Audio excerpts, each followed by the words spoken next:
আসসালামু আলাইকুম দর্শক, শুভেচ্ছা নিন। আপনাদের সবাইকে স্বাগত জানাচ্ছি আমি কনক সারোয়ার আজকের অনুষ্ঠানে।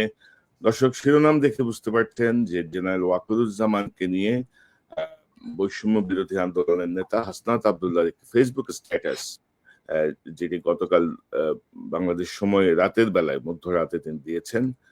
যে জেনারেল ওয়াকার আওয়ামী লীগকে পুনর্বাসনের একটি পরিকল্পনার কথা তাকে বলেছেন। তার সেনা বাহিনীর ভেতরে যে তার যে বাসস্থান, সেখানে তাদের একটি মিটিং এ তিনি এই কথাটি বলেছেন এবং তিনি যুক্তি দিয়েছেন যে কেন আওয়ামী লীগকে আবারও আহ, রাজনীতিতে আসতে হবে, না হলে বিশ্বের কাছে গ্রহণযোগ্য হবে না, ইত্যাদি ইত্যাদি অনেক কিছু। এই বিষয়টির পরেই বাংলাদেশের ছাত্র সমাজের একটি প্রতিক্রিয়া, সাধারণ মানুষের মধ্যে একটি প্রতিক্রিয়া, রাজনৈতিক যে দলগুলো আছে তাদের মধ্যে একটি প্রতিক্রিয়া, সব মিলিয়ে রাজনীতি আবার একটি গরম পরিস্থিতি, এই যে একটি অন্যদিকে টার্ন নিচ্ছে এমন একটি অবস্থা। তো এই সার্বিক পরিস্থিতি, সার্বিক বিষয় নিয়ে আমরা কথা বলবো। আমার সঙ্গে যোগ দিচ্ছেন, কারো বিস্তারিত পরিচয় দেওয়ার কিছু নেই, আমার সঙ্গে যোগ দিচ্ছেন আপনাদের অত্যন্ত প্রিয় মানুষ পিনাকি ভট্টাচার্য। আহ, কোনো বিশেষণে যাওয়ারই কোনো সুযোগ নাই, পিনাকিদা আপনাকে স্বাগত জানাচ্ছি। ধন্যবাদ। এবং আমার সঙ্গে যোগ দিচ্ছেন আপনার প্রিয় মানুষ ইলিয়াস হোসেন। ইলিয়াস, আপনাকে স্বাগত জানাচ্ছি। আসসালামু আলাইকুম। তো দাদা, এই যে পরিস্থিতি, জেনারেল ওয়াকারের হঠাৎ করে, আমি আজকে শিরোনামটা দিয়েছি মানে জেনারেল ওয়াকারের নেকাব খুলে গেছে। আসসালামু আলাইকুম প্রিয় দর্শক, স্ক্রিনে থাকা ভিডিওটা ইতিমধ্যে আপনারা দেখতে পেরেছেন। প্রিয় দর্শক, আজকের ভিডিওটা খুবই গুরুত্বপূর্ণ, খুবই ইম্পর্টেন্ট একটা ভিডিও। প্রিয় দর্শক, বাংলাদেশের নাগরিক হয়ে থাকলে আমরা সরাসরি ভিডিও স্ক্রিনে চলে যাই। ডক্টর কর্নার সারোয়ার তিনি লাইভে এসে পিনাকি ভট্টাচার্য এবং ইলিয়াস হোসেনের সাথে একটা গুরুত্বপূর্ণ লাইভ করেছে। আমরা লাইভটা সম্পূর্ণ দেখে আসি। আসসালামু আলাইকুম দর্শক, শুভেচ্ছা নিন। আপনাদের সবাইকে স্বাগত জানাচ্ছি আমি কনক সারোয়ার আজকের অনুষ্ঠানে। দর্শক, শিরোনাম দেখে বুঝতে পারছেন যে জেনারেল ওয়াকারুজ্জামানকে নিয়ে আহ, বৈষম্য বিরোধী আন্দোলনের নেতা হাসনাত আব্দুল্লাহর একটি ফেসবুক স্ট্যাটাস, যেটি গতকাল বাংলাদেশ সময় রাতের বেলায় মধ্যরাতে তিনি দিয়েছেন। যে জেনারেল ওয়াকার আওয়ামী লীগকে পুনর্বাসনের একটি পরিকল্পনার কথা তাকে বলেছেন। তার সেনা বাহিনীর ভেতরে যে তার যে বাসস্থান, সেখানে তাদের একটি মিটিং এ তিনি এই কথাটি বলেছেন এবং তিনি যুক্তি দিয়েছেন যে কেন আওয়ামী লীগকে আবারও আহ, রাজনীতিতে আসতে হবে, না হলে বিশ্বের কাছে গ্রহণযোগ্য হবে না, ইত্যাদি ইত্যাদি অনেক কিছু। এই বিষয়টির পরেই বাংলাদেশের ছাত্র সমাজের একটি প্রতিক্রিয়া, সাধারণ মানুষের মধ্যে একটি প্রতিক্রিয়া, রাজনৈতিক যে দলগুলো আছে তাদের মধ্যে একটি প্রতিক্রিয়া, সব মিলিয়ে রাজনীতি আবার একটি গরম পরিস্থিতি, এই যে একটি অন্যদিকে টার্ন নিচ্ছে এমন একটি অবস্থা। তো এই সার্বিক পরিস্থিতি, সার্বিক বিষয় নিয়ে আমরা কথা বলবো। আমার সঙ্গে যোগ দিচ্ছেন, কারো বিস্তারিত পরিচয় দেওয়ার কিছু নেই, আমার সঙ্গে যোগ দিচ্ছেন আপনাদের অত্যন্ত প্রিয় মানুষ পিনাকি ভট্টাচার্য। আহ, কোনো বিশেষণে যাওয়ারই কোনো সুযোগ নাই, পিনাকিদা আপনাকে স্বাগত জানাচ্ছি। ধন্যবাদ। এবং আমার সঙ্গে যোগ দিচ্ছেন আপনার প্রিয় মানুষ ইলিয়াস হোসেন। ইলিয়াস, আপনাকে স্বাগত জানাচ্ছি। আসসালামু আলাইকুম। তো দাদা, এই যে পরিস্থিতি, জেনারেল ওয়াকারের হঠাৎ করে, আমি আজকে শিরোনামটা দিয়েছি মানে জেনারেল ওয়াকারের নেকাব খুলে গেছে। নেকাবটা আসলে মুখোশ না, নেকাবটা জাস্ট একটা আড়াল, যেটি আসলে বোরকার সঙ্গে পরা হয়। তো এটা মুখোশও বলতে চাই নাই, এই জন্য নেকাবটা, এই জন্য শব্দটা ব্যবহার করা হয়েছে। যে ওনার হঠাৎ যেটি নেকাব খসে পড়লো, আহতরা এখনো হসপিটালে। এক বছরও হয় নাই, মানে এরকম একটা রক্তাক্ত বিপ্লবের এক বছরও পূর্ণ হয় নাই, কিন্তু এর মধ্যে উনি ইনক্লুসিভ ইলেকশনের কথা ভাবছেন, উইদাউট আওয়ামী লীগ এটি হবে না। অথচ দেখেন যে 3টা ইলেকশন হয়ে গেছে যেখানে বিএনপি ছিলই না। তো মানে তখন কিন্তু ওনারা তো মানে যার যার স্ব স্ব অবস্থানেই তো ছিলেন না, কেউ একবার কারোর মধ্যে কোনো প্রতিক্রিয়া আমরা কিন্তু দেখি নাই। তো হঠাৎ করে এই বিষয়টা কেন আসলো, বা আপনি ইঙ্গিত দিচ্ছিলেন, আমরা কিন্তু বিভিন্ন সময় কথা বলছিলাম। পাশাপাশি জেনারেল ওয়াকার কিন্তু গত 7 মাসে আওয়ামী লীগের যারা ঘনিষ্ঠ তাদের কাউকে কিন্তু সরান নাই, মানে সবাই বহাল ছিল। তো আপনার কাছ থেকে শুরু করি, পিনাকিদা আপনার কাছ থেকেই শুরু করি। প্রথমে সবারই একটা প্রশ্ন যে আসলে ওয়াকার সাহেব কি চাচ্ছে, কেন এরকম করছেন। হ্যাঁ, এবং গত 25শে ফেব্রুয়ারি থেকে উনি যে অ্যাগ্রেসিভ ভাবে অ্যাড্রেস করছেন, সেই অ্যাগ্রেসিভনেস এর পিছনে কারণটা কি? আমরা ছোটবেলায় গ্রাম দেশে আমরা দেখতাম যে গ্রাম দেশে বাঁশঝাড় থাকতো এবং বাঁশঝাড়ের ওইখানে অন্ধকার, দুই দিক দিয়ে বাস টাস ঝাড় ইয়ে হতো এবং মনে করা হতো যে ওইখানে ভূত পেতনি থাকে, জিন ভূতের আসর টাসর হয়, এবং ওই জায়গা দিয়ে যাওয়ার সময় আমরা জোরে গান গাইতাম আর কি, জোরে জোরে কথা বলতাম যেন জিন ভূতের আসরটা যেন না পড়ে। তো ওয়াকার সাহেবের অবস্থা হয়েছে এইরকম আর কি, উনি জোরে জোরে গলার জোর বাড়ায় উনি দেখানোর চেষ্টা করতেছে যে উনি ভয় পান নাই, কিন্তু আসলে উনি ভয় পেয়েছেন। ঘটনা হচ্ছে উনি কিসের ভয় পেন?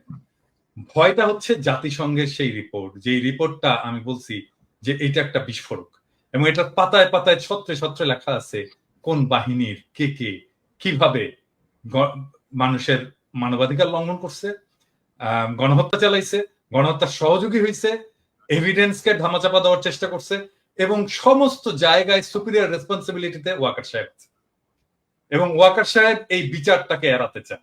এটাই হচ্ছে ওনার এই জোরে জোরে কথা বলা এবং ইনস্টিটিউটকে বিতর্কিত না করতে বলার আহ্বান জানানোর পেছনের কারণ।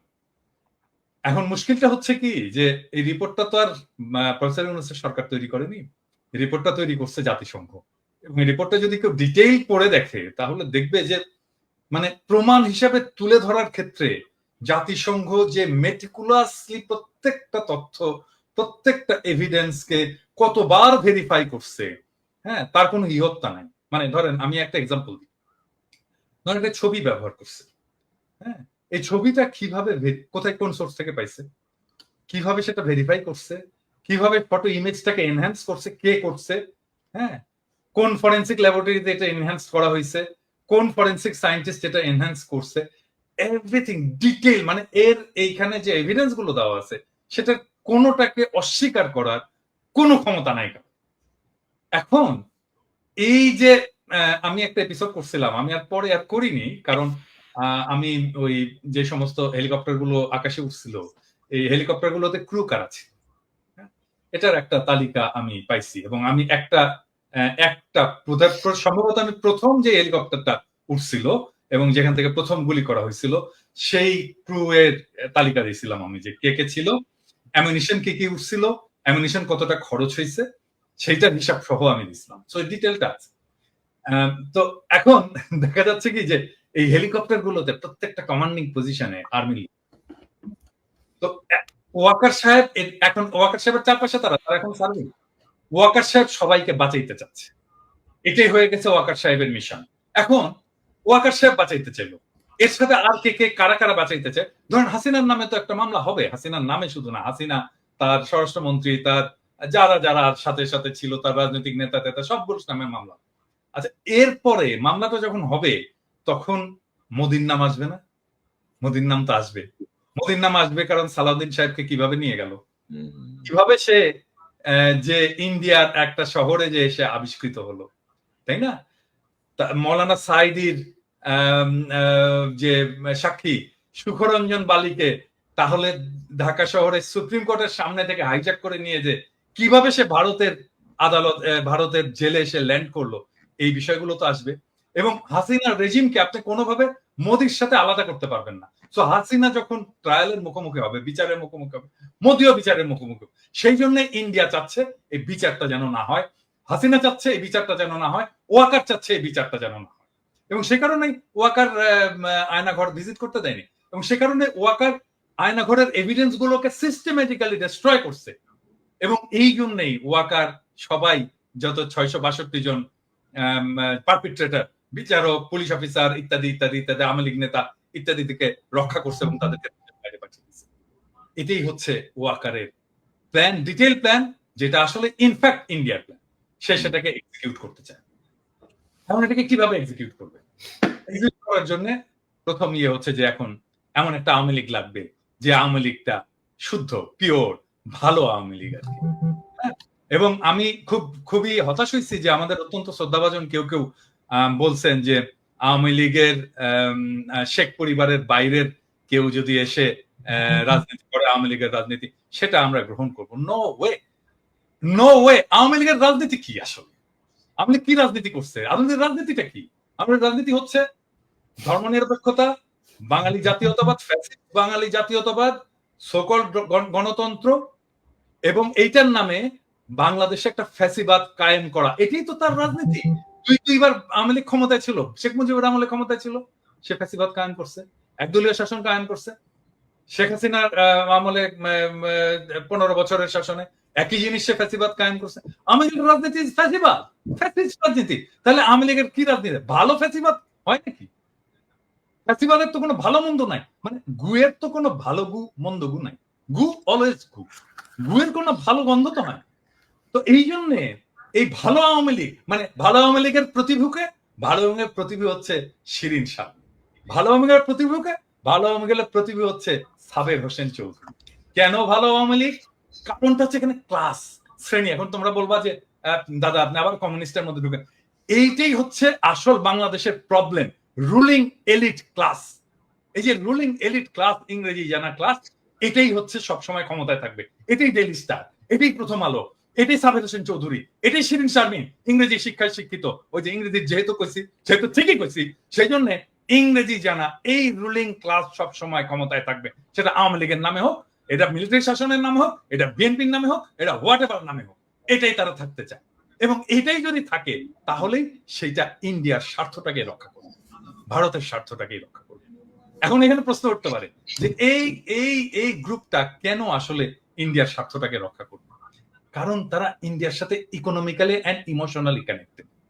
আরেকটা জিনিস হচ্ছে কি, যে বাংলাদেশের যারা রুলিং এলিটস, হ্যাঁ, যারা এই যে ইংরেজি জানা এলিট, তারা পশ্চিমের সাথে কানেক্ট করতে পারে না, ওয়েস্টের সাথে কানেক্ট করতে পারে না।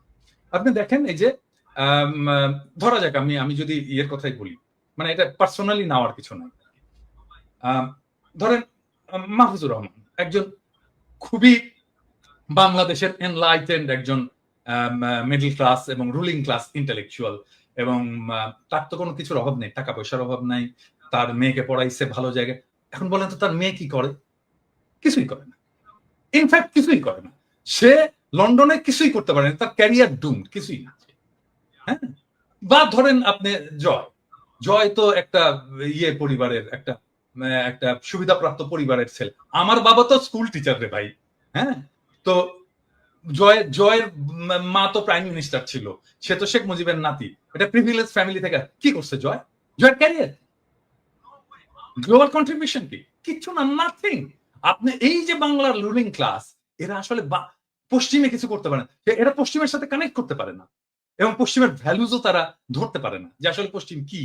হ্যাঁ, সেই জন্য তারা কানেক্ট করে ইন্ডিয়ার সাথে, কারণ ইন্ডিয়ায় তারা আসলে জায়গাটা পায়, স্পেসটা পায়, তাদেরকে একটু স্পেস দেয়, তাদেরকে একটু পিট চাপড়ায় দেয়। এইটাই হচ্ছে বাংলাদেশের টোটাল রাজনীতি, টোটাল পলিটিক্স এর প্রবলেম। এবং এই কারণে এই জায়গাটা থেকে আমরা বাড়াইতে পারতেছি না। এই জন্য আমি মাঝে মাঝে বলি না যে আমি যদি দেশে যাই, এই নষ্ট শহরগুলোকে জ্বালাই দিব একেবারে। কারণ এটাকে ধ্বংস করে না দিতে পারলে, এই এলিটিজমকে ধ্বংস করে না দিতে পারলে, আপনি এই যে ফ্যাসিবাদের যে চক্কর, এই যে এলিটিজমের যে চক্কর, এটা থেকে বাইরে হতে পারবেন না। এই যে ঘুরে ফিরে আপনাকে একবার মাহফুজা নাম দেখাবে, একবার মতিউর রহমান দেখাবে, একবার সাবের হোসেন চৌধুরীকে দেখাবে, একবার শিরিন শারমিনকে দেখাবে, এই এলিট। ইভেন ইনফ্যাক্ট আপনি প্রফেসর ইউনূসের মন্ত্রিসভা দেখেন, এলিটের বাইরে কেউ না। মানে যারা এই বাংলাদেশের এলিট সোসাইটির ক্লাসের মেম্বার্স, এর মধ্যে ছাত্ররা দু একজন ঢুকছে, এর বাইরে আর সবাই এলিটস।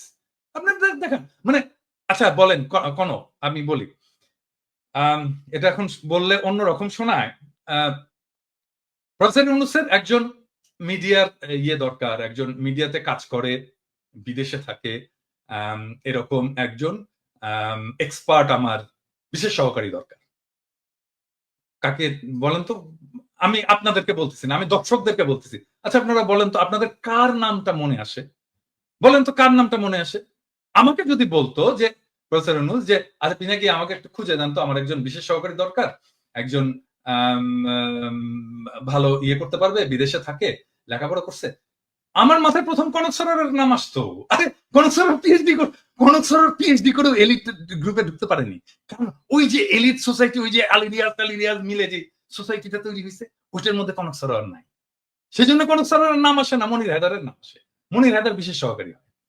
হ্যাঁ, তো এইটা তো প্রবলেম আমাদের। এটা তো শুধু প্রবলেমটা, এইটা শুধু মানে Awami League, BNP, professor Yunus problem না, এটা টোটাল বাঙালি এই সেকুলার এলিট সোসাইটির প্রবলেম। এবং এখান থেকে আসছে এই আওয়ামী লীগের পুনর্বাসনের এই জায়গাটা। জি যতক্ষণ পর্যন্ত না রিয়েল অর্থে জনগণ যতক্ষণ পর্যন্ত না এম্পাওয়ার্ড হচ্ছে, ততক্ষণ পর্যন্ত এই প্রবলেমটা থাকবে এবং এই লড়াইটাও থাকবে। আমাকে অনেকে বলে না যে আমি স্থিতিশীলতা চাই না, অমুক হই, আমি মবস্টার, আমি মব লড়াই দিই, অমুক করি তমুক করি, এই সমস্ত বলে না। আরে ভাই, আপনি তো সমাজের বেসিক দ্বন্দ্বটাকে রিজলভ করতে হবে। তো আপনি যে হ্যাভ নটস, তাদের দিকে তাকাইতে হবে, তো তাদেরকে পলিটিক্যালি এম্পাওয়ার করতে হবে। তো আপনি তাদেরকে পলিটিক্যালি এম্পাওয়ার করবেন না এবং আপনি তার ন্যায়সঙ্গত বিদ্রোহকে আপনি মব জাস্টিস বলবেন, এটা হইতে পারে না। আপনি এটা করতে পারবেন না, আপনাদেরকে এটা করতে দেওয়া হবে না। Plain and simple. তবে দাদা আপনি যেটি বলছিলেন যে শুধু তো এলিট শ্রেণী না, ইউনূসের মন্ত্রিসভায় ধরেন বিপ্লবের সঙ্গে, বিপ্লব পরবর্তী সরকারে কিন্তু বিপ্লবের সঙ্গে সংশ্লিষ্টতা পূর্ণ মানুষও নাই। আর আমি দর্শকদেরকে বিনীতভাবে বলি, দাদা একটা এক্সাম্পল হিসেবে আমার কথা এনেছেন। ডক্টর ইউনূসের বিশেষ সহকারী হওয়ার জন্য আমার কোনো আগ্রহ নাই, বা আমি ওইটা যাইতে চাইও নাই। দাদা জাস্ট একটা এক্সাম্পল হিসেবে বিষয়টা এনেছেন, আপনারা আবার এটাকে অন্য ব্যাখ্যা করেন না। তো দাদা আমি আসবো আবার আপনার কাছে। এই যে ধরেন ইলিয়াস, আপনি কিভাবে দেখছেন? আপনার কাছ থেকে একটু দাদা শুনি। ধরেন দাদা জি যা বললো মোটামুটি সবকিছু কাভার আপ হয়ে গিয়েছে। আমি শুধু যেই সিচুয়েশনটার কারণে আমাদের আজকে লাইভ, যেটাকে উদ্দেশ্য করে আমি সেই জায়গায় কিছু কথা বলতে চাই। হাসনাতের ফেসবুক পোস্ট, হুম, তিনি তার পোস্টে বলেছেন 11 তারিখে তাকে ক্যান্টনমেন্টে নিয়ে যাওয়া হয়েছিল, রাইট?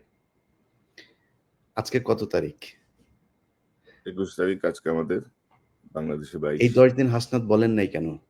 হুম, কোনো কিছু কি মানে নেগোসিয়েশন হচ্ছিল, যেখানে হাসনাত যেটা চাচ্ছিল সেটা হয় নাই? মানে আমি জাস্ট যুক্তিটা বলছি আর কি।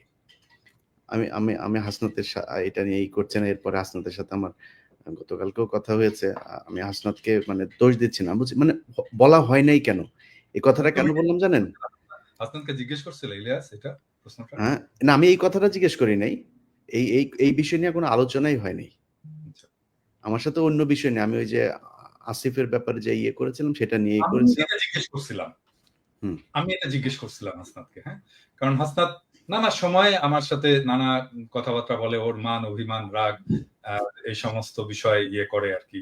হ্যাঁ, তো এই সমস্ত আমি জিজ্ঞেস করছিলাম যে হাসনাত তুমি এই জিনিসটা তো আমাকেও বলতে পারতা, হ্যাঁ ওই দিন, তো আমাকেও বললা না কেন? বললো যে দাদা আমি আসলে আমাকে এইভাবে বলছে, আমি একদম এক্স্যাক্টলি এই কথাটা বলতে, দাদা আমি আসলে রাজনীতি বুঝি না। হ্যাঁ, আমি রাজনীতি ভালো বুঝি না এবং আমার মাথার মধ্যে কখন কোনটা করতে হবে এই জিনিসটা আমি সবসময় ঠিক মতো বুঝতে পারি না, আমার বয়স কম। এভাবে আমাকে বলছে। হ্যাঁ, আপনাকে বলাটা উচিত ছিল আগেই। হ্যাঁ, এটা নিয়ে আমাকে আরো আগেই বলা উচিত ছিল, কিন্তু আমি সারা দিয়ে নিয়ে রাজনীতির নানা ফ্রাস্ট্রেশন নিয়ে আমি এত বেশি জেরবার ছিলাম যে আমি আসলে বুঝতে পারিনি কখন কোনটা আমার করা উচিত। কিন্তু যে সময় মনে হইলো যে আমার এটা বলে ফেলা উচিত, আমি বলে ফেলছি। এই আমাকে এক্স্যাক্টলি এই ইয়েটা দিছে, তোমার সাথে কথা হইলে তুমি এটা চেক করতে পারো। না আমি তার কথায় যেটা এই যে এই ঘটনাটা আমি জানি না সে কেন বলেছে, কিন্তু আমি তার সাথে যে কথাগুলো বলেছি তার কথায় স্পষ্ট বোঝা গিয়েছে যে আসিফ, তারপরে মাহফুজ, এদের একটা চক্র আছে। এই চক্রটা মিলে যা করছে সেটার সাথে এই হাসনাত, সার্জিস এদের খুব ভালো একটা সম্পৃক্ততা নাই এবং তাদেরকে কিছুটা কর্নার করা হয়েছে। আমি জানি না এই কথাগুলো, যেহেতু ব্যক্তিগত আলাপ, এই আলাপগুলো আমি পাবলিকলি বলতে চাই না, কিন্তু আমি আপনাদের একটা জাস্ট সিনারিও বুঝাইলাম। দর্শকের হয়তো অনেকের মনে হইতে পারে যে মনে হয় এই হাসনাত মানেই বোধহয় মাহফুজ, মাহফুজ মানেই বোধহয় আসিফ। না, এইখানেও একটা একদম সরাসরি একটা পার্টিশন করা হয়েছে। তো আমি হাসনাতের ওই কথাটা কেন বললাম জানেন দাদা, যে আজকে বিপ্লবের 7 মাস পরে দাঁড়িয়ে মাহফুজ বলেন শাহবাগীদের শাহবাগী ট্যাগ দিয়া, তারপরে এই যে কোনো জায়গায় মিটিং মিছিল টিছিল করা, এগুলোতে তারা খুব একটা মানে ভালো মনে করছেন না। ওনারা এসছেন হচ্ছে এই মবের মাধ্যমে, এসে তারপরে এখন কিছু কিছু জায়গা নিজেদের সুবিধা মতো বাগিয়ে নিয়ে এখন আর ওনারা কোনো বিশৃঙ্খলা চান না। এখন যেখানে যে জায়গায় আছেন সেই জায়গায় থেকে তারপরে ওনারা চান এটা চলুক এইভাবে, এটাই ওনারা চান। না তাই তো হয় ইলিয়াস, এটাই কিন্তু হওয়ার কথা। কারণটা হচ্ছে কি যে মানে যারা স্টেবল হয়ে গেছে, পার্ট অফ পাওয়ার, ক্ষমতার যারা অংশ, তারা তো চাইবেই যে সবকিছু যেন শান্ত থাকে, আমার ক্ষমতাটা যেন নিরুপদ্রব থাকে, এটা তো তারা চাইবেই। কিন্তু এই শান্তটা থাকবে কয়দিন? এই মাহফুজ, আমি তো বললাম তো থাকবে না, এই কারণ মাহফুজ, এই আসিফ, এই নাহিদ, এই হাসনাত, এই সার্জিস রাস্তার টোকায়ের কাছেও মার খাবে, কেউ ঠেকাইতে আসবে না। কি মনে করে মাহফুজ? মনে করে কি ও নাকি 5 কোটির নিচে নাকি ও কোনো ও করেন, ওর সাথে কোনো ডিলিংস 5 কোটির নিচে নাকি করা যায় না। এটা অভিযোগ, আমার কাছে কোনো প্রমাণ নেই, অভিযোগ বলে রাখলাম। এই অভিযোগগুলো আমি এখন না বলি, কারণ প্রথম তো এখন কথা হচ্ছে না, কিন্তু এই যে মানুষগুলি তারা যে এখন মনে করেন যে মবতন্ত্রে এই মব মানে শাহবাগীদের বিরুদ্ধে কথা বললে তার গায়ে লাগে, তিনি এখন এটা চান না। মাহফুজকে 1000 কোটি টাকার মালিক বানাই দেবো আমি, $1 বিলিয়ন মালিক বানাই দেবো, $1 বিলিয়ন। $1 বিলিয়ন মালিক হওয়ার পরে মাহফুজ মনে করে কি মেম্বার নির্বাচন করে পাশ করে আসতে পারবে? মাহফুজ যাক তো, ওরা স্থানীয় নির্বাচন করতে চাইছে কেন? ওরা আগে ওই করতে চায়, ওই যে টুর্নামেন্টের আগে, বড় টুর্নামেন্টের আগে কিছু ম্যাচ হয় না, ওইটা খেলে ওরা মনে হয় মেম্বারই নির্বাচন, ধরেন আসিফকে এই হাতিমার্কায় অমুক ইউনিয়ন পরিষদের মেম্বার নির্বাচনে ভোট দিন, এভাবে মনে হয় ওরা মেম্বার হিসাবে আগে দেখে আসতে চাচ্ছিল মাঠটা কি অবস্থা, তারপরে জাতীয় নির্বাচন। জামানত নিয়ে আসতে পারবা না বিএনপি এবং জামাতের কাছ থেকে। অতএব এত লাফানোর কিছু নাই যে আপনি এসছেন মবতন্ত্রের মাধ্যমে, আপনি এখন এসে সবকিছু আইন কানুন ভাবে তারপরে দেখেন। আইন, এই যে বিচারকগুলোকে আপনি সরাইলেন, কোন আইন দিয়ে সরাইছিলেন? উপদেষ্টা বানাইছিলেন বাংলাদেশের সংবিধানে ছিল, আপনি বসাইলেন কেন? আপনারা যেভাবে উপদেষ্টা হয়েছেন এটা কোন আইনে ছিল? এখন বিডিআর এর মামলার সময় আপনি আইন দেখান, এখন উদিচির মামলার সময় আপনি আইন দেখান, 21শে আগস্টের মামলার সময় আপনি আইন দেখান, ওই ফেনীতে যেই বনোজ কুমার আর ব্যারিস্টার সুমনরা যেটা করে গিয়েছে সেই 16 জন মানুষ এখন পর্যন্ত তারা কেন কন্ডেম সেলে আছে? আপনি করতে পারেন নাই, সময় পান নাই। শামা ওবায়দের সাথে অন্ধকারে সিনেমা হলে চিপাই গিয়া বসে সিনেমা দেখার সময় পান, এই কাজ করার সময় পান না। এটার জবাব বাংলাদেশের মানুষের কাছে। আমি বলেছি যে 5 বছর, 10 বছর, 20 বছর, যত বছর প্রয়োজন হয় থাকুক তারা। আমরা তো বিএনপির কাছ থেকে বেশি সুবিধা নিতে পারতাম, তাই না? আমরা সেটা করিনি, আমরা বলেছি এরা থাকুক। বরং বিএনপি অনেক ক্ষেত্রে এই বাংলাদেশের সবচেয়ে, এই যে 3 জন লোক এখন বসে কথা বলছে এখানে, এই 2-3টা লোক এখন বিএনপির সবচেয়ে বড় শত্রু। কার জন্য হয়েছে? আমরা বাংলাদেশের মানুষের জন্য, এই ছাত্রদের জন্য। তারা গোনাই ধরে না, মনে হয়েছে যে এইভাবে এসে তারপরে কয়েক বিলিয়ন টাকা কামায় তারপরে মনে হয় তারা বাংলাদেশে আবার ক্ষমতায় আসবে। এত সহজ? আপনার মতো এরকম কয়েক বিলিয়ন ডলারের মালিক বাংলাদেশে বিএনপির অনেক নেতা আছে, নাম ধরে বলতে পারি, তারা আওয়ামী লীগের সময়ই কামাইতো।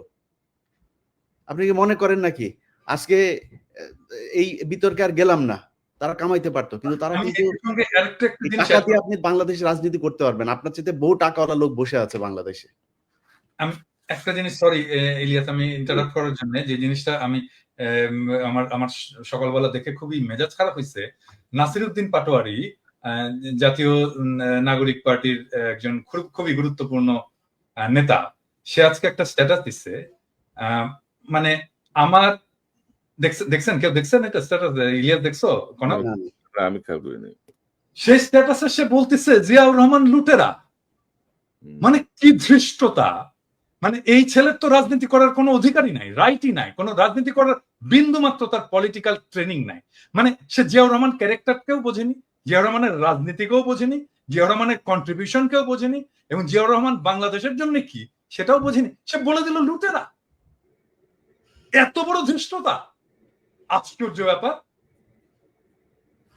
মানে একটা রাজনীতিতে, মানে আমি বলবো যে এই সময়টা, এই যে ওয়াকারের এই ইস্যুটা নিয়ে একটা কিন্তু মোরাললেস জাতীয় ঐক্যের একটা অবস্থা সৃষ্টি হয়েছে। কারণ তারপরে বিএনপির মিডিয়া সেলের পোস্টগুলো দেখেন, পোস্টগুলো আমরা যদি দেখি তাহলে দেখবো সে সালাউদ্দিন সাহেবের 5ই ফেব্রুয়ারির একটা মন্তব্য দিচ্ছে যে আমরা আওয়ামী লীগের বিচার চাই, আওয়ামী লীগের বিচারের মাধ্যমে, হ্যাঁ। তারপরে যতগুলো মিডিয়া সেলের পোস্ট সব প্রো পিপল, আমরা যা চাই সেইখানে। আর সেইখানে নাসির পাটোয়ারি যে জিয়াউর রহমানকে লুটেরা বল। আরে বেটা কি বলবো, 2 দিনের পোলা। যখন যখন রাজনীতি মানে কি আসলে এটাই বোঝেনি। রাজনীতি মানে তো ফ্রেন্ডশিপ তৈরি করা, বন্ধুত্ব তৈরি করা। তুমি বন্ধু বানাবা, তুমি যতজনকে পারবা বন্ধু বানাবা, তোমার স্ফিয়ার অফ ইনফ্লুয়েন্স বানাবা। এখন আমরা বলবো যে বিএনপি, আমরা যেতে চাই সে জায়গায় বিএনপি আসছে, স্বাগতম, আসেন আমরা একসাথে কাজ করি। এই আওয়ামী লীগকে আপনারাও চান না, আমরাও চান না। আপনি চান বিচার, আমাদের হয়তো সামান্য কিছু আছে, তফাৎ আছে কিন্তু আসেন আমরা বসে আমরা একসাথে কাজ করি। এবং এই সময়টা আসলে আমাদের তৈরি করা উচিত যে আমরা যতগুলো রাজনৈতিক দল আছে, আমাদের যত মত আছে, অ্যান্টি ফ্যাসিস্ট মত আছে, তাদের একসাথে আসার বসার একটা বাস্তব শর্ত তৈরি হয়েছে। আসেন আমরা একসাথে বসি, ডায়ালগ করি, আওয়ামী লীগ প্রশ্নে আমরা একসাথে একটা সিদ্ধান্ত নিই। এবং আমার মনে হয় আমরা বাকি সবাই ইনক্লুডিং বিএনপি আওয়ামী লীগ নিয়ে এখন একটা সিদ্ধান্ত নেওয়ার মতো অবস্থায় আমরা চলে আসছি, এবং দ্যাটস ওয়ান্ডারফুল। আজকে দেখেন 27 নম্বরে হয়েছে, এই যে আওয়ামী লীগ মিছিল করছে এই করে, হ্যাঁ, ঠেকাইছে কারা জানেন? ছাত্র দলের ছেলেরা ঠেকাইছে। আমার তো ছাত্র দলের ছেলেদের এখন স্যালুট দিয়ে বলতে হচ্ছে যে আয় বাবা বুকে আয়, হ্যাঁ, এইটাই তো চাই আমরা, তো এই ছাত্র দল চাই, আমরা তো এই বিএনপি চাই, হ্যাঁ। সো এখন তৈরি হয়েছে একটা অভূতপূর্ব একটা জাতীয় ঐক্যের প্রেক্ষাপট, যেই জাতীয় ঐক্যের উপরে দাঁড়ায় আমরা পরবর্তী জায়গায় যাইতে পারি। আর নাসিরউদ্দিন পাটোয়ারি এখানে বলে দিল। আমার মনে হয় নাসিরউদ্দিন পাটোয়ারির শুধু, আমি জানি না কি অবস্থা, ওর ক্ষমা চাওয়া উচিত, জাতির কাছে ক্ষমা চাওয়া উচিত জিয়াউর রহমান সম্পর্কে দৃশ্যতাপূর্ণ মন্তব্য করার জন্য। এবং আমি এটা খুবই পার্সোনালি নিছি, ইউ অল নো যে আমি ব্যক্তিগতভাবে, শুধু পলিটিক্যালি না, ব্যক্তিগতভাবেও আমি জিয়াউর রহমান চরিত্রটাকে অ্যাজ পলিটিক্যাল লিডার, বাংলাদেশের একজন আইকন হিসেবে আমি কতটুকু রেসপেক্ট করি। এবং এই জায়গায় আমি জানি না নতুন জেনারেশনের কথা, আমাদের জেনারেশন থেকে কোনোদিন মেনে নেবে না, কোনোদিন না, নেভার এভার। এইটা যদি ছাত্ররা না জানে, নতুন দলের লোকেরা যদি না জানে, তাহলে রাজনীতি না করাই। না দাদা, ওই যে ছাত্র উপদেষ্টা বা ছাত্র যারা দলের নেতৃত্বে আছে, তাদের যে বডি ল্যাঙ্গুয়েজ বা তাদের যে হাবভাব আর কি, এটা ঠিক মনে হয় না যারা বিপ্লব করে আসছে আর কি, মনে হয় যেন একটা ওই এলিট পলিটিক্যাল না পার্টি। কনক ভাই, আপনি দেখেন শুরুর দিকে আমরা যখন আসিফ নজরুলের ব্যাপারে কথা বললাম, আমি আসিফ নজরুলের ব্যাপারে কথা বলার পরে এই আসিফ সবার আগে এসে আসিফ নজরুলের পাশে দাঁড়াইলো, কিচ্ছু বলি নাই, হজম করেছে। আজকে আপনি আপনার বইতে লিখেছেন ক্যান্টনমেন্টে আপনি জানেন হাসনাত গিয়েছে, হাসনাত বলেছে না যায় নাই সে, আপনি গিয়েছেন। এখন আমরা কোনটা, ক্যান্টনমেন্টে কিছু একটা ঘটেছিল, আমি বলেছিলাম যে ডক্টর ইউনূসকে প্রধান উপদেষ্টা বানাইতে চায়নি, আসিফ নজরুলকে বানাইতে চাইছিল। এখন তো আপনারা স্বীকার করছেন, এতদিন স্বীকার করেন নাই কেন? এতদিন স্বীকার করা উচিত ছিল। তাইলে তো আসিফ নজরুল, আসিফ আজকে যায় মানুষের কাছে যায় বলে যে সে তার আসিফ নজরুলের সাথে তার সম্পর্ক ভালো নাই, ইলিয়াস ভাই কেন আমার পেছনে লাগলো। আরে ভাই, আপনার সাথে ভালো সম্পর্ক না আমি কেমনে বুঝবো? আপনি প্রথম আলোর নিয়ে আমার আমার আমার আমার যে রক্তের ভেতরে এন্টি ইন্ডিয়ান যে সেন্টিমেন্ট আমার ভেতরে কাজ করে, তার সবচাইতে বাংলাদেশের প্রধান দোষর হলো গিয়া প্রথম আলো আর ডেইলি স্টার। আপনি সেই প্রথম আলোর কাছে যায় তারপরে আপনার বই করেন, আপনি আর জায়গা পান নাই কোথাও। আপনার পক্ষে কথা বলবো কেমনে? আমরা তো বলতে চাই একটা দল দরকার ছিল যারা কিনা রাজনৈতিক শক্তির বাইরে গিয়া বাংলাদেশটাকে একটা সুন্দর জায়গায় নিয়ে যাবে। এই জন্য মানুষ জীবন দিয়েছিল, মানুষ আপনাদেরকে ব্ল্যাঙ্ক সাপোর্ট দিয়েছিল যে যা মনে চায় করেন, যত বছর প্রয়োজন হয় করেন। আপনার তো এই ডক্টর মোহাম্মদ ইউনূসকেই রাখতে চান নাই, তার মানে আসিফ নজরুলকে রাখতে চেয়েছিলেন। কে চেয়েছিল, কেন চেয়েছিল? তারা কি এখনো আছে আসিফ নজরুলের সাথে? তাহলে থাকলে তারা কারা? ক্যান্টনমেন্টের সেই অংশটাকে আমাদের সামনে তুলে ধরতে হবে। ক্যান্টনমেন্টের সেদিন কি হয়েছিল সেটা খুঁজে বার করা খুব জরুরি। ইলিয়াস, আমি আসতেছি একটা বিষয় একটু দেখাতে চাই দাদা। ধরেন এই যে নতুন দল গঠন, এই হাসনাতের এই স্ট্যাটাসের পরে আজকে আমি আসিফ মাহমুদের একটা ভিডিও ক্লিপ দেখলাম। আমি ওই ক্লিপটা দেখে একটু আলোচনায় আসতে চাই, এটা ইলিয়াসের বক্তব্যের সঙ্গে প্রাসঙ্গিক। আমি জাস্ট একটু দেখাতে চাই। প্রধানের দিক থেকে মূল ভেটোটা ছিল যে ডক্টর মোহাম্মদ ইউনূস কেন, why not any other person. Doctor Mohammad ইউনূসের নামে মামলা আছে, তিনি একজন কনভিক্টেড পারসন। একজন কনভিক্টেড পারসন আসলে কিভাবে একটা দেশের প্রধান উপদেষ্টা হতে পারে? আওয়ামী লীগ একটা লোককে একেবারেই দেখতে পারছে না, এবং বাংলাদেশে তো আলটিমেটলি 30-40% পিপল আওয়ামী লীগকে সাপোর্ট করে। এই 30-40% পিপলের মতামতের বিরুদ্ধে গিয়ে একটা লোককে প্রধান উপদেষ্টা করা উচিত? সেনাপ্রধান লাস্ট আমাদেরকে বলেছিল যে আমি বুকে পাথর চাপা দিয়ে এই সিদ্ধান্তটা মেনে নিচ্ছি। তো এই যে বক্তব্যটা না, মানে এখন কিন্তু ধারাবাহিকভাবে এগুলো আসছে, কিন্তু আসিফ মাহমুদ যখন এতদিন এগুলো বলে নাই, এবং আমরা জানতাম যে জেনারেল ওয়াকার ইউনূস সাহেবকে চায় নাই, জেনারেল ওয়াকার চাইছিল ইউনূস সাহেব কনভিক্টেড, জেনারেল ওয়াকারের পছন্দ সম্ভবত আসিফ নজরুল বা অন্য কেউ ছিল।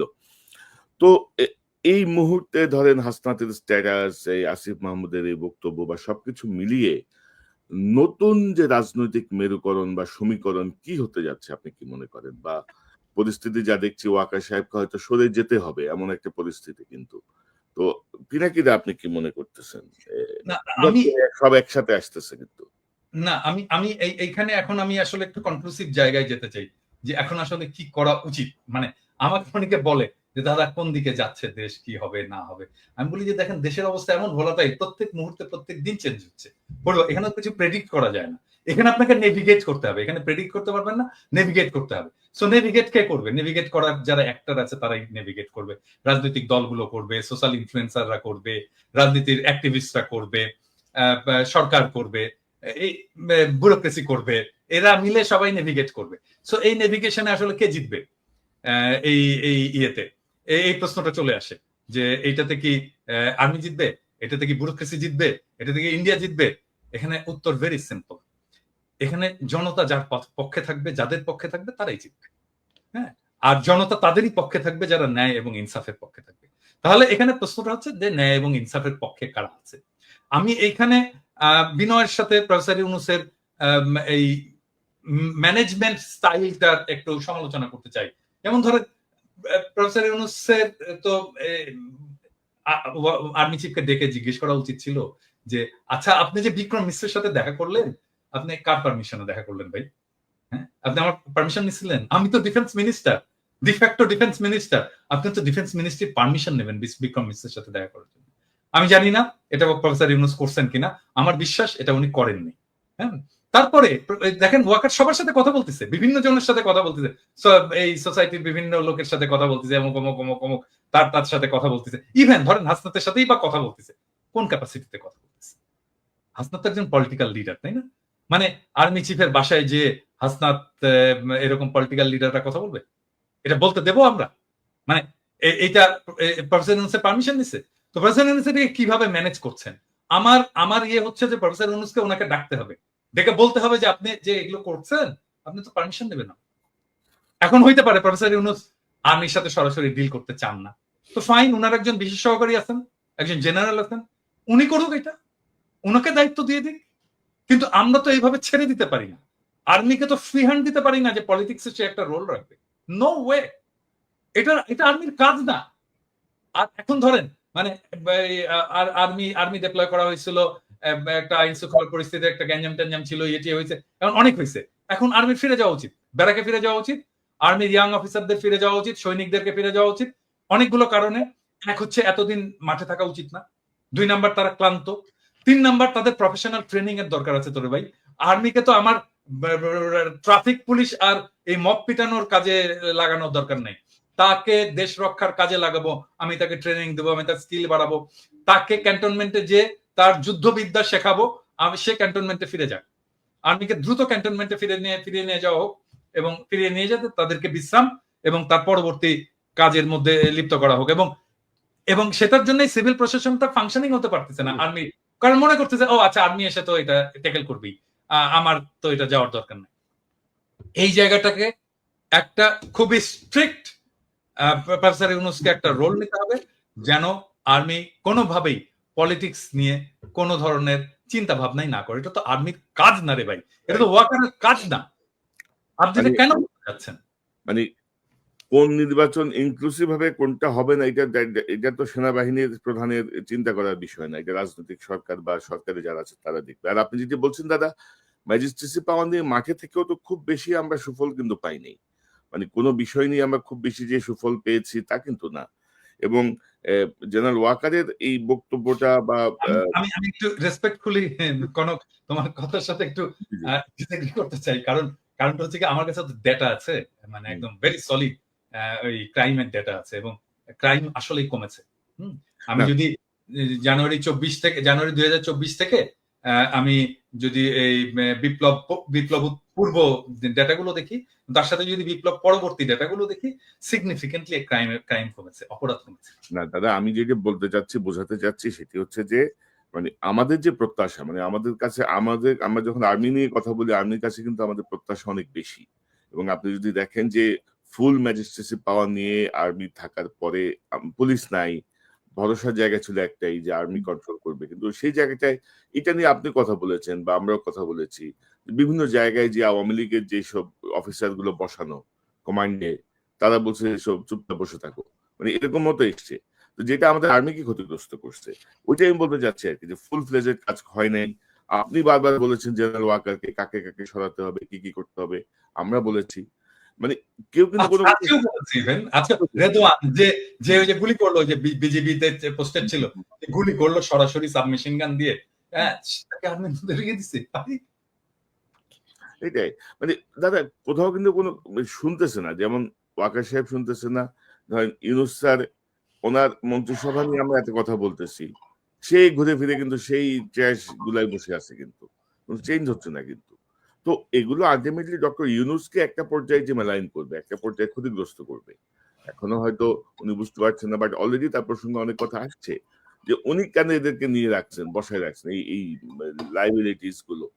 তো কথা কিন্তু কেউ শুনতেছে না, আর্মিও শুনতেছে না, সরকারও শুনতেছে না, এই হচ্ছে গিয়ে আমাদের অবস্থা। তো এখন আপনার কি মনে হচ্ছে এই যে ধরেন হাসনাতের এই বক্তব্য বা আসিফের এই বক্তব্য সবকিছু মিলিয়ে কোনো পরিকল্পিত কোনো কিছু কি আপনার কাছে মনে হয় দাদা? মানে কেউ পরিকল্পনা করে এই ঘটনাগুলো ঘটাচ্ছে কিনা, মানে পরিকল্পনা করে একটার পর একটা ঘটনা এসে ধরেন জিনিসটাকে অন্য অন্য কোনো শেপে যাবে কিনা? ওই ওই যে আমি যে বললাম যে প্রেডিক্ট করা মুশকিল, কারণ এখানে অনেকগুলো ইন্টারেস্ট গ্রুপ তো কাজ করছে। মানে এখানে ইন্ডিয়া কাজ করছে, এখানে র কাজ করছে, এইখানে মিলিটারি ব্যুরোক্রেসি কাজ করছে, এখানে জেনারেল পারপিট্রেটর জেনারেল যারা যারা গণহত্যা গুম খুনের সাথে যুক্ত ছিল তারা এখানে কাজ করছে, এখানে হাসিনা কাজ করছে, হাসিনার দলের লোকেরা কাজ করছে, তার ফান্ড ফাইন্যান্স কাজ করছে। হ্যাঁ, তো এই এই যে একটা কমপ্লেক্স এর মধ্যে আমরাও কাজ করছি ডেফিনেটলি। আমরা জনগণকে জানাচ্ছি, আমরা জনগণকে উদ্বুদ্ধ করছি, জনগণ আমাদের কথা শুনছে, এখানে আমাদেরও রোল আছে। সো এই যে মাল্টিপল ফ্যাক্টর যে কাজ করছে বিভিন্ন দিক থেকে, তো এটা ট্রাজেক্টরি কোন দিকে যাবে, মানে এটা কোন দিকে নিয়ে যাবে দেশটাকে, সেটা প্রেডিক্ট করা মুশকিল। কিন্তু আমি বলবো যে আমি তো প্রেডিক্ট করি না, আমি নেভিগেট করি। আমি এর মধ্যে দিয়ে হাল বেয়ে আমি এক জায়গায় যেতে চাই আর কি, এর মধ্যে দিয়ে ড্রাইভ করে আমি এক জায়গায় যেতে চাই। সো আমি ড্রাইভ করে যাব যেটা ন্যায় ইনসাফের পক্ষে, এবং আমরা সবাই থাকবো, জনগণকে আহ্বান জানাবো যেটা ন্যায় এবং ইনসাফ সেই জায়গায় থাকবেন। এবং আমাদের, আমি 4টা জিনিস বলছিলাম, কোনো মনে আছে কিনা, আমি আবার বলি সবাইকে, আমি 4টা জিনিস নিয়ে আমি কাজ করি এবং আমি চাই এটা আমাদের জাতীয় ঐক্যের ভিত্তি হওয়া উচিত। নাম্বার 1, বাংলাদেশে আওয়ামী ফ্যাসিবাদ জীবনে ফিরবে না, আমরা ফিরতে দেব না। নাম্বার 2, বাংলাদেশে ভারতীয় আধিপত্যবাদ ফিরবে না, আমরা তাকে ফিরতে দেব না। নাম্বার 3, আমরা বাংলাদেশে একটা সাম্যের সমাজ চাই। নাম্বার 4, বাংলাদেশে আমরা একটা ইনসাফের সমাজ চাই। আমার চাওয়া এই সামান্য 4টা জিনিস, এই 4টার জন্য আমি জীবন দিয়ে দেব, এবং এইটাই আমার অন্যের সাথে ঐক্য করার ভিত্তি হবে। এবং আমি প্রফেসর ইউনূস সরকারকেও বলবো যে আপনার কাজের মধ্যে এই 4টার রিফ্লেকশন ঘটান। এবং আমি বিএনপি কে বলবো, জামাতে ইসলামীকে বলবো, বাংলাদেশের সকল রাজনৈতিক দলকে বলবো যে এখন আপনারা বসে আসেন, আমরা একটা জাতীয় ঐক্য তৈরি করতে পারি কিনা এই 4টা বেসিসের ভিতর। আপনারা যদি কিছু অ্যাড করতে চান করতে পারেন, কিন্তু যত বেশি অ্যাড করবেন এটা কমপ্লেক্স হবে। এবং আমি বিএনপির যত নেতার সাথে কথা বলছি, জামাতের যত নেতার সাথে কথা বলছি, ইভেন জামাতের বাইরেও যত নেতার সাথে কথা বলছি, এমনকি ছাত্রদের যত নেতার সাথে কথা বলছি, এই 4টা পয়েন্টে কিন্তু কেউই ডিসএগ্রি করেনি, কেউই ডিসএগ্রি করেনি। কিন্তু ফর্মালি আমরা কেন বলতে পারতেছি না এটাকে আমার এটা ঐক্যের প্ল্যাটফর্ম হবে, এর উপরে দাঁড়িয়ে আমরা আমাদের পরবর্তী রাজনীতি নির্মাণ করব। রাইট।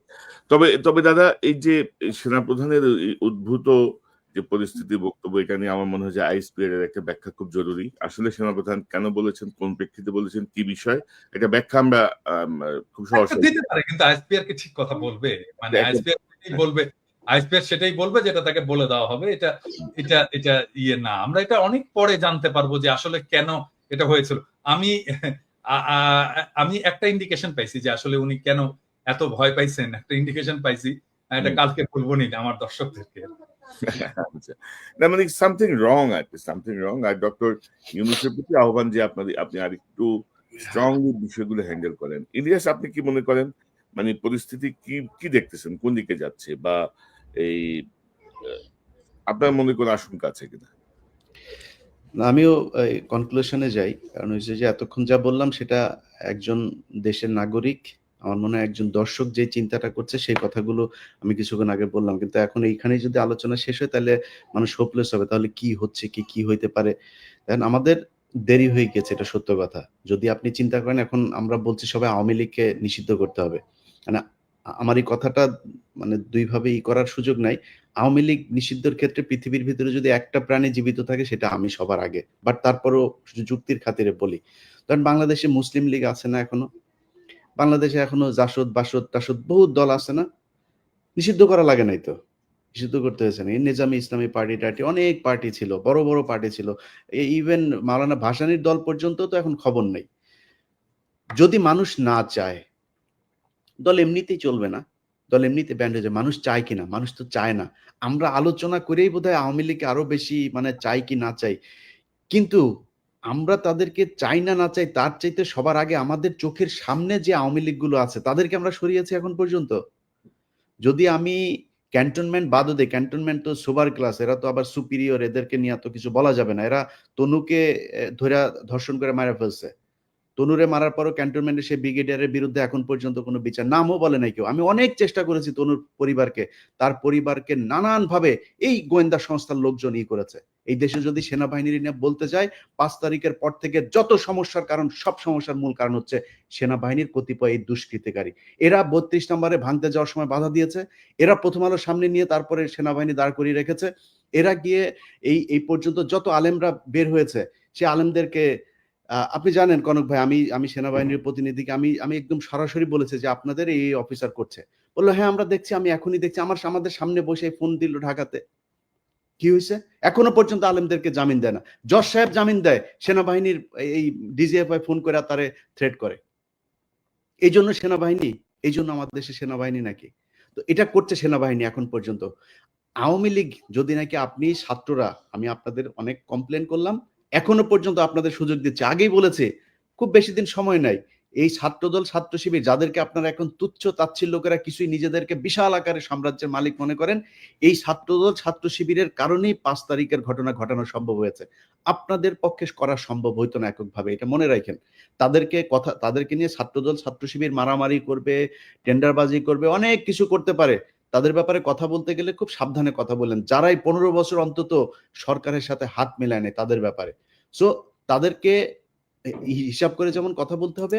আর আপনারা যারা কিনা এখন পর্যন্ত আওয়ামী লীগের যে লোকজনগুলো আছে, যারা মনে করেন যে আপনারা কয়দিন পরে টাকা পয়সা নিয়ে তারপরে খুব ভালো অবস্থানে থাকবেন, সেই ছাত্রদেরকে বলতে চাই, যদি নাকি আসলে এই দেশে থাকতে চান, আমি আবারও রিপিট করি, দেশে যদি থাকতে চান, পরিস্থিতি যা হয়েছে আপনি দেশেই থাকতে পারবেন না। আসিফ নজরুল অলরেডি তার বউ বাচ্চা আমেরিকায় পাঠিয়ে দিয়েছে।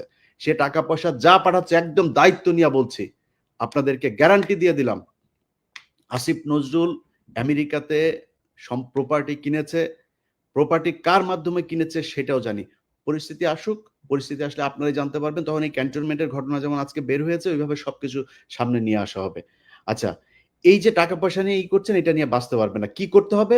যেটা করতে হবে সেটা হচ্ছে এই যে হত্যা মামলার আসামিগুলো আছে না, এটার উপরে আপনাদেরকে সবার আগে এমফেসিস করতে হবে। আপনারা যারা আহত হয়েছে না, তাদের চিকিৎসার জন্য সর্বোচ্চ করতে হবে। যারা নিহত হয়েছে তাদের পরিবারকে খুব দ্রুত বড় অঙ্কের রাষ্ট্রীয় কোষাগার থেকে তাদের জন্য করতে হবে। এর আগে আমি বলেছি, পিনাকিদা বলেছে, আমরা একদম স্পষ্টভাবে যে যদি আপনার টাকার প্রয়োজন হয়, ফান্ডের প্রয়োজন আমাদেরকে বলেন, আমরা ফান্ড কালেক্ট করে দেব। বাংলাদেশের মানুষ এই জুলাইয়ের যে শহীদ, তাদের জন্য তাদের সর্বোচ্চ স্যাক্রিফাইস করতে রাজি আছে।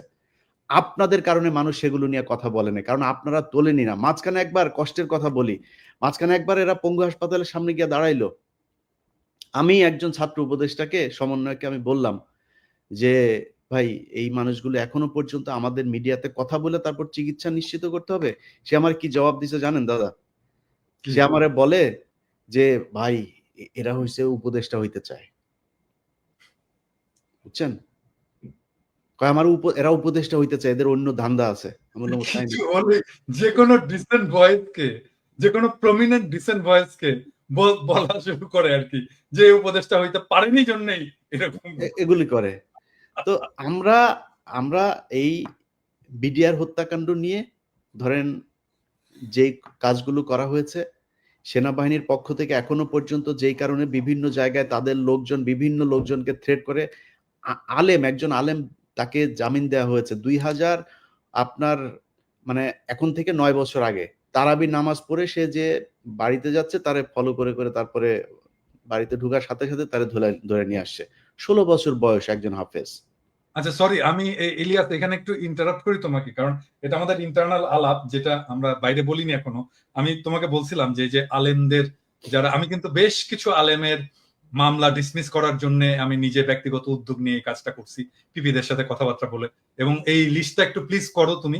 আমার সাথে কালকে রাতেই আমার সাথে আলেমদের একটা প্রতিনিধির মিটিং হবে। আপনি চাইলে আমি আপনাকে তাহলে সেখানে রাখতে পারি। আমাকে রাখো, লিস্টটা দাও। আমি নিজে আমি আমি এখানে ভলান্টিয়ার করতে চাই এবং আমি ওনাদেরকে হেল্প করতে চাই।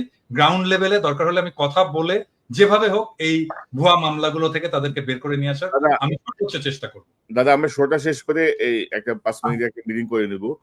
আমি যেটা বলতে চাচ্ছিলাম, গুরুত্বপূর্ণ দুটো পয়েন্ট বাদ পড়ে যাচ্ছে। শিরিন শারমিন চৌধুরী, আপনি জানেন যে ভুয়া পাসপোর্ট করতে যে মানে এক সেনাবাহিনীর কর্মকর্তার বাসায় তিনি আছেন, তার ব্যক্তিগত কর্মকর্তাকে দিয়ে প্রভাব খাটিয়ে তিনি তার পাসপোর্ট করতে চেয়েছিলেন। তার মানে শিরিন শারমিন চৌধুরী এখনো দেশে আছেন। আমি জানি যে আরাফাতও দেশে আছেন, আরাফাতও দেশে। আরো অনেক আওয়ামী লীগকে কিন্তু এই যে জেনারেল ওয়াকারের বিষয়ে গতকাল যে বক্তব্যটি আসলো, তার মাধ্যমে বোঝা যাচ্ছে যে একটা গ্রুপকে এখানে পোষা হচ্ছে, মানে বিকল্প আওয়ামী লীগ বা নতুন আওয়ামী লীগ বা এরকম বিষয়টা নিয়ে। তো সেই জায়গাটায় আসলে কি করণীয়, এই বিষয়টা একটু আমি তো ডাক্তার, আমি তো ডাক্তার। হ্যাঁ, মানে এটা ভালো আওয়ামী লীগ যদি তৈরি করা যাইতো, তার চেয়ে ডাক্তাররা অনেক আগে গবেষণা করে বাইর করতে করার চেষ্টা করতো যে কি করলে গুয়ে গন্ধ হবে না। হ্যাঁ, তাহলে তাই না? এটা যেহেতু পাওয়া যায়নি, এটা যেহেতু পসিবল হয়নি, ভালো আওয়ামী লীগও তৈরি করতে পারবে না কোনোদিনই না। আওয়ামী লীগ সবসময় ফ্যাসিস্ট হবে, কারণ আওয়ামী লীগ আসলেই একটা ফ্যাসিস্ট দল। তার কনস্টিটিউশন থেকে শুরু করে তার পলিটিক্স টোটালি ফ্যাসিস্ট। তো এই যে শিরিন শারমিন বা এই জাতীয় কিছু আওয়ামী লীগ নেতা, গুচ্ছ নেতা বসে বসে আরামাইশ করবে মানে এর মধ্যে অফিসার্স মেসে না কনক ভাই, ওইটা না। আমি এই জায়গায় যেটা করতে হবে, ওই যেই মব শুরু হয়েছিল ছাত্রদের সামনে, এখন রাস্তা একটা অনেক ছাত্রদেরকে কোণঠাসা করে রাখা হয়েছে। ইভেন হাসনাত সার্জিসও এখন কোণঠাসা এই মাহফুজ আর আসিফদের কাছে। তারা এখন ক্ষমতার ভোগ করার মধ্যে আছে।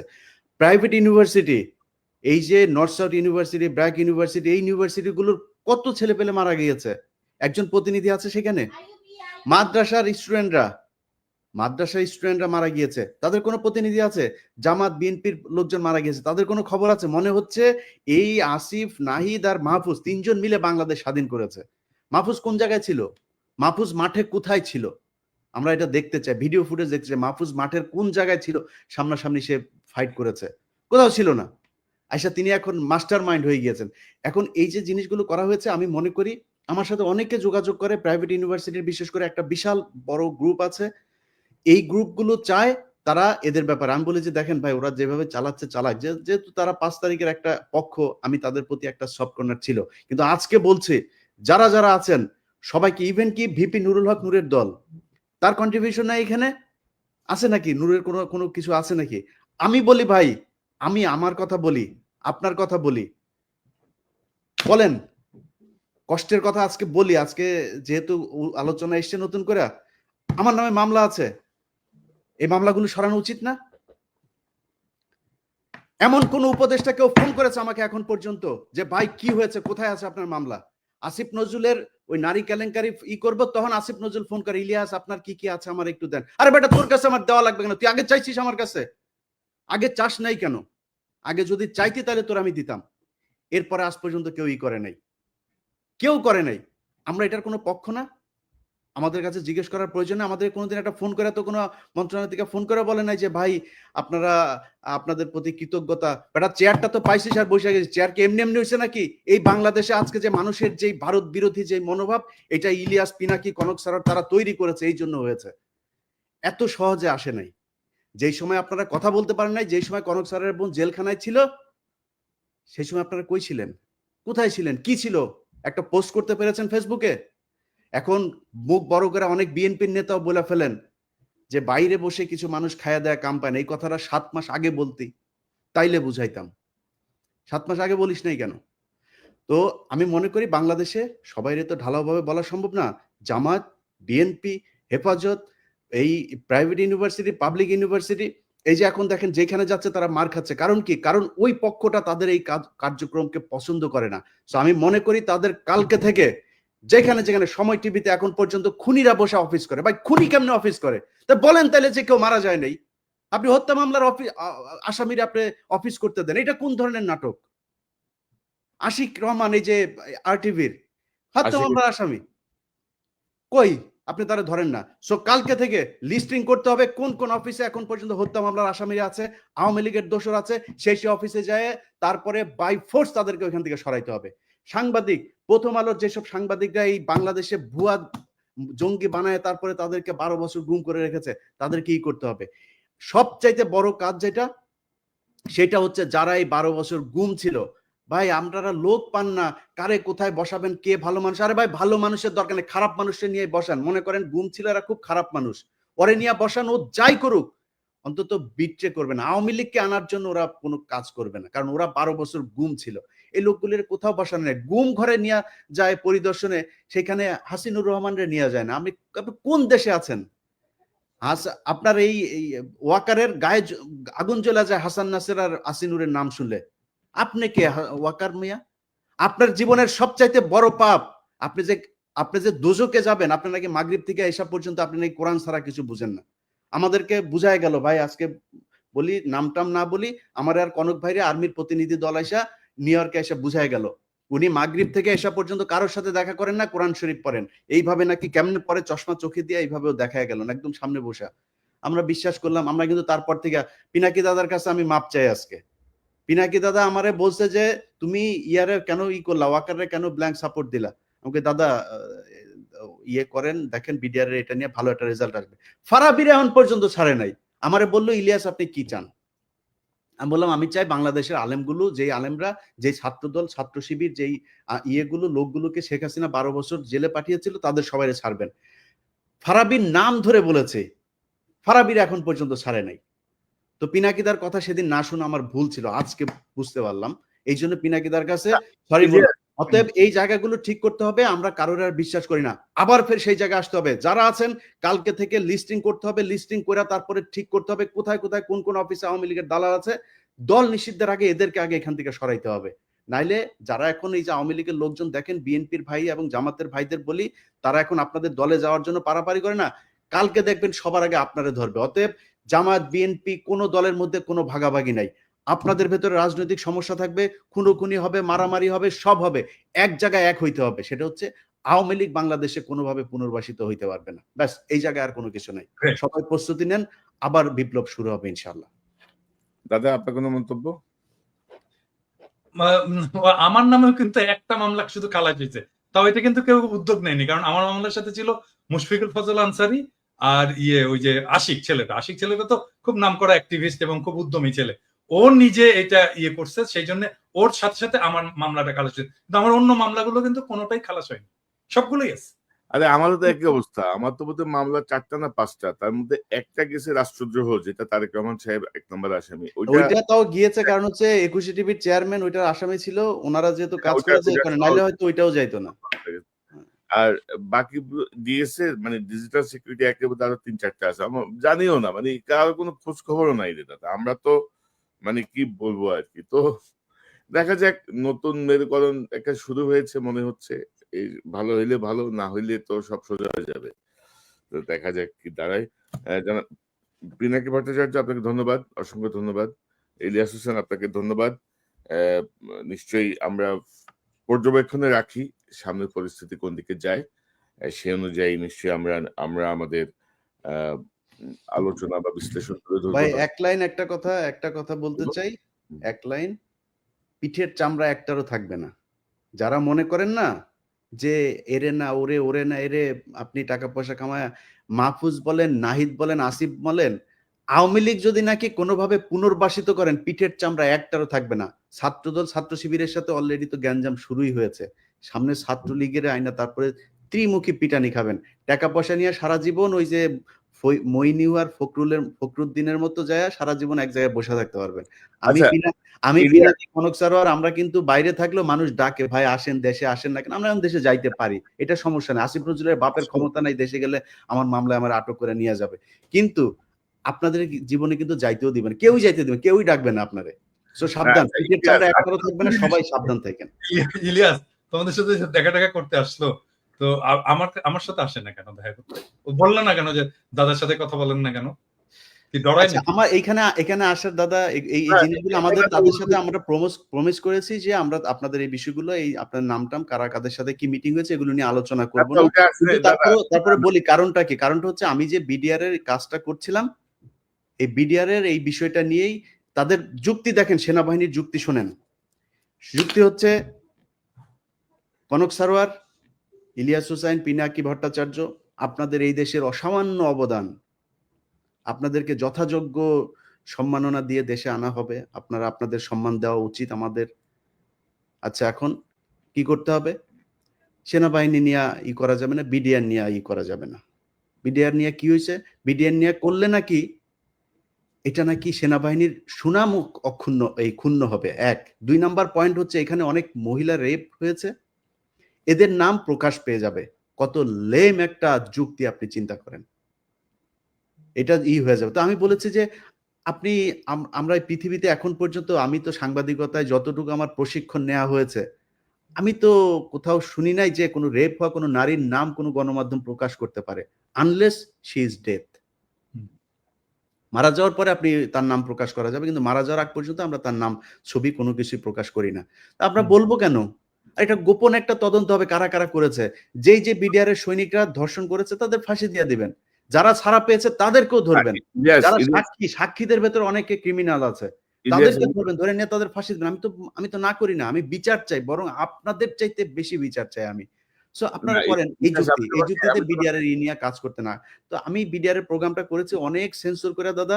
এইটারে নিয়ে যদি আসল কথা যদি বের করা যায়, তাহলে সেনাবাহিনী যারা মারা গিয়েছে তাদের মধ্যে অনেকের পোলাপানের মান সম্মান নিয়ে রাস্তায় বার হইতে পারবে না। যাদেরকে আমরা শহীদ বলি এদের মধ্যেও ২-৪ জন আছে যাদের পোলাপান রাস্তাঘাটে বের হইতে পারবে না মান সম্মান নিয়ে। সব দোষ বিডিআর এর এখানে দিয়া, এবং ওই যে এটা শুনি নাই দেখেই কিন্তু তার পরের দিনই কিন্তু ওই সেনাপ্রধান বলেছে ফুল স্টপ। আমাদের ওই মিটিং এর পরের দিনই কিন্তু ফুল স্টপ। ২৪ তারিখের ঘটনা তাইলে? হ্যাঁ, মিটিং এর পরের দিনই ফুল স্টপ। মানে আমি একটা বিষয় বলি যে দাদা দেখেন যে বিডিআর বা সেনাবাহিনীর সম্মান, এই যে নতুন যে কমিশনের যে সেই ল অনুযায়ী হাসিনা যে বিচার করে গেছে সেই বিচারে কিন্তু কমিশন হাত দিতে পারবে না। ওই বিচার কিন্তু বহাল, কিন্তু ওই আইন বহাল, ওই বিচার বহাল, তদন্ত বহাল, সবই বহাল। ওইটা একটা চ্যাপ্টার। কমিশনের হচ্ছে সেকেন্ড চ্যাপ্টার। কমিশন কিন্তু এটা ইন্টারফেয়ার করতে পারবে না। তো এখানেই তো বোঝা যায় যে বিডিআর এর জায়গাটা রিয়েলি উন্মোচন হোক, এটা বর্তমান সময়ের অনেকে চাচ্ছে না। তো আমার মনে হয় যে আমরা আজকে আর বড় না করি, আমি এখানে একটা সেন্টেন্স একটু বলতে চাই, একটা সেন্টেন্স বাংলাদেশের সমস্ত রাজনৈতিক দলগুলোকে, যে ভাই উত্তর পাড়ার সাথে ঘুটু করা বন্ধ করেন, ওখানে যাওয়া বন্ধ করেন। আপনারা যদি যান, কে কে যাচ্ছেন ধরবো একটা করে, আর একেবারে কচ্ছপের কামড় দিয়ে কিন্তু ধরবো। উত্তর পাড়ার সাথে পলিটিক্যাল পার্টির কোন ধরনের কোন আলোচনা চলবে না আজকে থেকে। এবং এটা নিয়ে তত্ত্বাবধায়ক সরকারেরও এটা একটা উদ্যোগ নেওয়া উচিত, যেন এইখানে এইটাই শুরু করে। একবার হলো এই এমবেসি গুলোতে যে ধর্ণা দেওয়া, আবার শুরু হয়েছে উত্তর পাড়াতে যে ধর্ণা। জনগণের কাছে যাও রে ভাই, জনগণের কাছে যাও, ওইটাই রাজনীতি। ওর জন্যই রাজনীতি করো, উত্তর পাড়ার জন্যও করো না, আর এমবেসির জন্য। একটা জিনিস দাদা, সেটা হচ্ছে যে আমরা এই আলোচনায় হয়তো সেনাবাহিনীর কষ্ট হইতে পারে যে আমরা সেনাবাহিনীর বিরুদ্ধে, আমরা সেনাবাহিনীকে এই দেশের রক্ষক মনে করি। আমরা তাদেরকে তাদের সম্মানের জায়গায় দেখতে চাই। সেনাবাহিনীর মিডল, তারপরে জুনিয়র যারা আছে, তারা প্রচন্ড দেশপ্রেমিক। বাংলাদেশের প্রতিটা সৈনিক দেশপ্রেমিক, তারা কোনো ধান্দাবাজিতে যায় না। জুনিয়র অফিসার তারা আমাদের ভাই, তাদের বিরুদ্ধে আমাদের কোনো অভিযোগ নেই। এবং আপনাদের কাছে আমাদের অনুরোধ থাকবে যে কোনো পরিস্থিতিতে এই আওয়ামী লীগের রেখে যাওয়া জেনারেলরা যদি নাকি কোনো ধরনের কিছু করার চেষ্টা করে, আপনারা রুখে দাঁড়াবেন। আপনাদের সাথে আমরা আছি, বাংলাদেশের মানুষ আপনাদের সাথে আছে। অবশ্যই। জি, আপনাদের দুজনকে অসংখ্য ধন্যবাদ। দর্শক, এতক্ষণ যে অনুষ্ঠান শুনলেন, ইলিয়াস বলছিলেন হাসিনা বা আওয়ামী লীগ যদি পুনর্বাসিত হয় তাহলে নাসির, নাহিদ, আসিফ এদের কি পরিস্থিতি হবে, আরে জেনারেল ওয়াকারের কি পরিস্থিতি হবে। জেনারেল ওয়াকার যদি হাসিনার কোনো মিথ্যা প্রলোভনের যদি তিনি ভাবেন যে তার প্রতি খুব সদয় থাকবেন হাসিনা, এটি ভাবাও ঠিক হবে না। সো জেনারেল ওয়াকারের ঝুঁকিও কম না। কোনো বিবেচনাতেই আওয়ামী লীগকে পুনর্বাসন করার কোনো সুযোগ নাই।